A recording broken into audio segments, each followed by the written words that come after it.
if it hadn't have been for the influence of Titus, Domitian likely would not have been allowed any practical governmental experience at all before attaining the throne for himself in 81 AD. Though he had never been close to his so much younger brother, Titus seemed at least aware of Domitian's existence.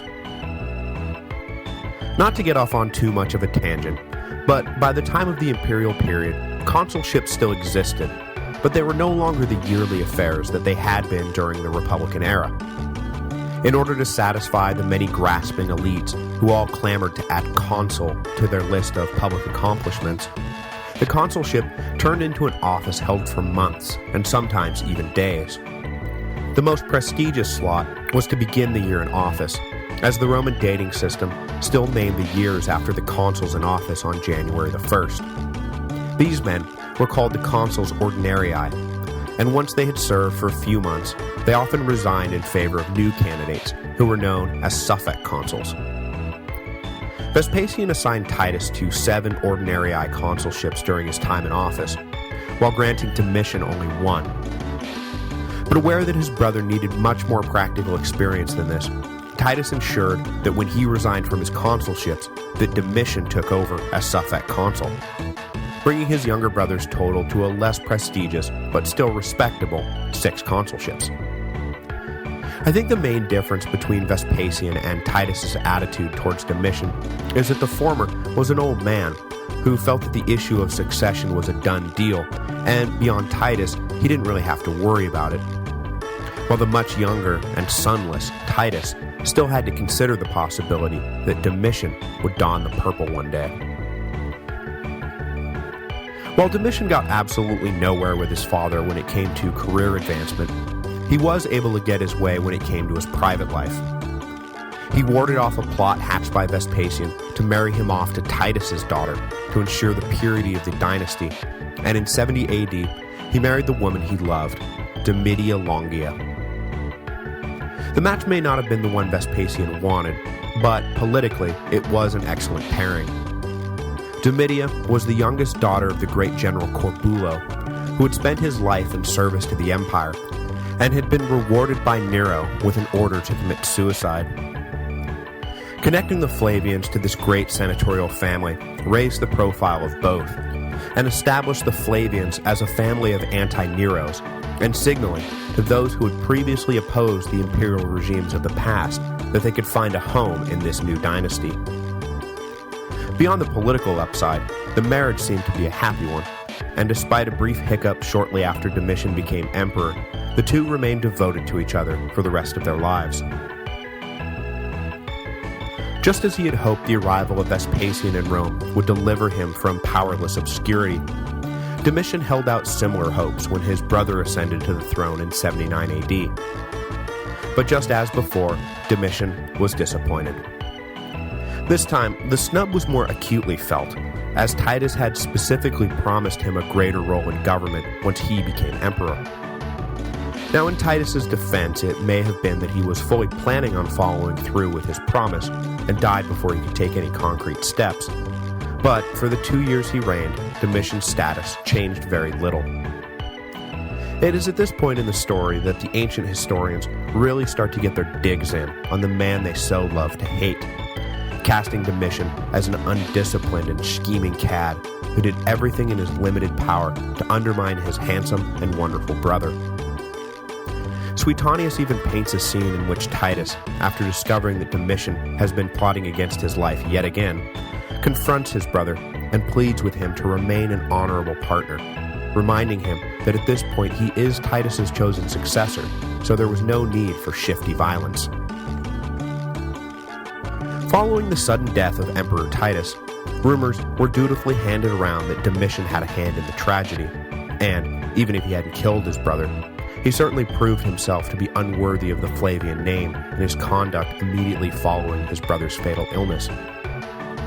Rather than taking the time to mourn his brother properly, Domitian instead left the corpse behind and hurried to the Praetorian camp to have himself hailed emperor. However it really happened, and however much he really felt the loss of his older brother, it is true that on September the 14th, 81 AD, just a day after Titus died, Domitian called a session of the Senate and was confirmed as Augustus, the forgotten son of Vespasian, was now master of the Roman Empire. As I've mentioned, Domitian arrived in office with a very different idea about how to wield power than any of his predecessors. The Julio-Claudians, even the craziest of them, had always followed in Augustus's footsteps and pretended that the mechanisms of the old republic still had power. Vespasian and Titus had both continued this tradition, not seeing any reason to upset a political apple cart that had so recently been set right. But Domitian had no use for this play acting. His experience had taught him that the Senate was an ineffective partner at best and a dangerous threat to the imperial peace at worst. The Republic had been dead for more than a century. There was no use pretending otherwise. All that Rome required was an enlightened despot to guide the ship of state wisely, and placating the Senate was an unnecessary and inefficient distraction from the kind of enlightened despotism. Not lacking in ambition or ego, Domitian decided to model his new administration on no less a figure than the greatest enlightened despot of them all, the divine Augustus. But though Domitian's policies would prove themselves to be clearly Augustan in both scope and quality, in the end, he completely missed the insight that had made Augustus so successful. Rather than publicly castrating the Senate, the first emperor had obsessively maintained the charade of democracy, knowing full well that giving a little publicly meant getting a lot privately. In contrast, Domitian dragged the ugly realities of imperial rule right out into the open, and very loudly concentrated all power in the imperial palace, refusing to even pay lip service to the self-important windbags down in the Senate house. Where Augustus had styled himself as princeps, merely your first citizen, Domitian preferred Domitian, your lord and god. One could argue that the unsentimental administration set up by Domitian was more efficient than the touchy-feely charade of Augustus. But what one cannot argue is that when Augustus died, they made him a god, and his name became synonymous with supreme authority. Whereas when Domitian died, they toppled his statues and damned his name. But despite his ultimately fatal unwillingness to play act, in every other way, Domitian sought to emulate Rome's first and greatest emperor. In the breadth of his interests and the depths of his management, Domitian sought to usher in nothing less than an Augustan Renaissance. First up on his list of things to do was to reaffirm the divine status of the Caesars. The recent civil wars had perhaps given some the idea that donning the purple was simply a matter of controlling the strongest army or the sneakiest assassins. Domitian wanted to remind everyone that the imperial dynasties were divinely ordained, and that the past emperors were nothing less than gods themselves. If you're thinking about making a bid for the throne, just ask yourself, are you a god? Or are you descended from a god? If not, then you'd better just pack it up right now. So his first official act as emperor was to push through an edict deifying his deceased brother Titus to join his already deified father. But unlike Titus's push to have Vespasian deified, Domitian refused to submit himself to the plotting of the Senate, who had only approved godhood for Vespasian 6 months after the latter's death. Domitian had no patience for such stalling, and simply declared the divinity of his brother without waiting for senatorial approval. This total abandonment of protocol was the opening salvo in Domitian's running war on the obsolete institution. The new emperor then set to work, closely tying himself not to the Senate, but to the gods. He finished the rebuild of the Temple of Jupiter, adding splendid flourishes that were sure to please the king of the gods, and then set to work building a lesser shrine to Jupiter the Protector in the home that he had hidden himself in during the final dark days of Vitellius's reign. Capping off this initial flurry of religious monument building, Domitian completed the temple of Vespasian and Titus, where the people of Rome would be encouraged to actively worship his deceased and now divine father and brother. Domitian's point was clear. The emperor was not the first among equals. He was nothing less than the God's appointed representative on earth. With the gods firmly in his corner, Domitian then set about reorganizing how the state went about its daily business. He unceremoniously stripped the Senate of all practical authority and ensured that they were cut out of the decision-making process completely.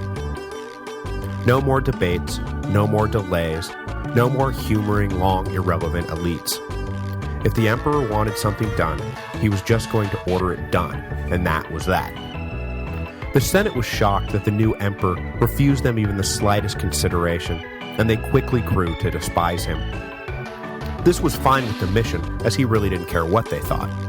He had an empire to run, and tiptoeing around the sensitivities of rich old men was not how he planned to spend his days. But as much as this embittered the elites, the common people loved it.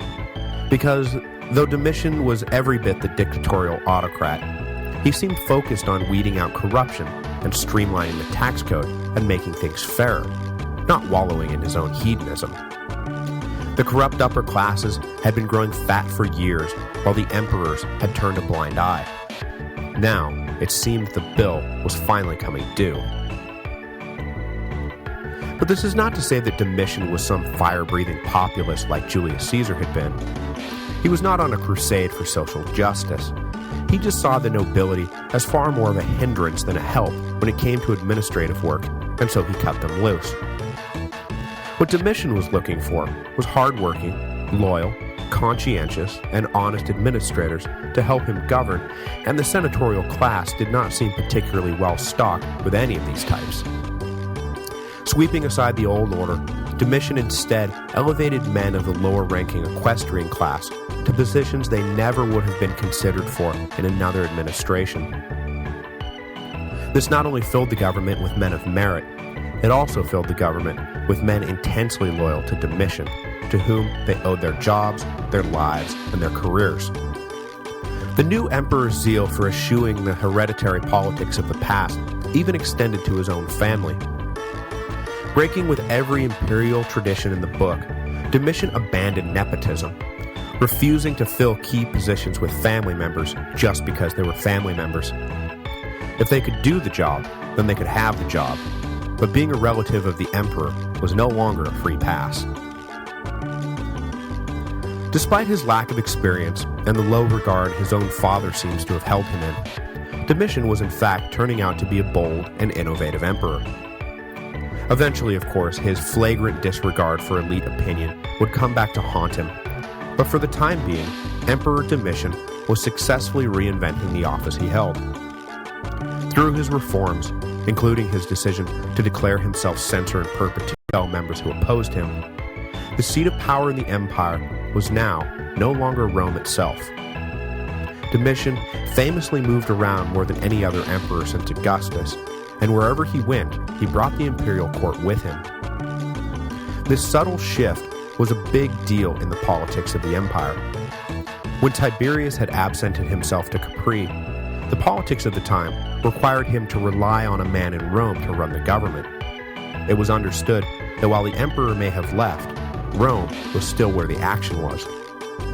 By contrast, when Domitian absented himself to Gaul or to Illyricum or to Moesia, it was understood that power went with him. Next time, we'll get more into what Domitian did with all the power he was so jealously hoarding, and why he was traveling the empire more than any emperor since Augustus. There will be no episode next week, as it is Thanksgiving here in the United States,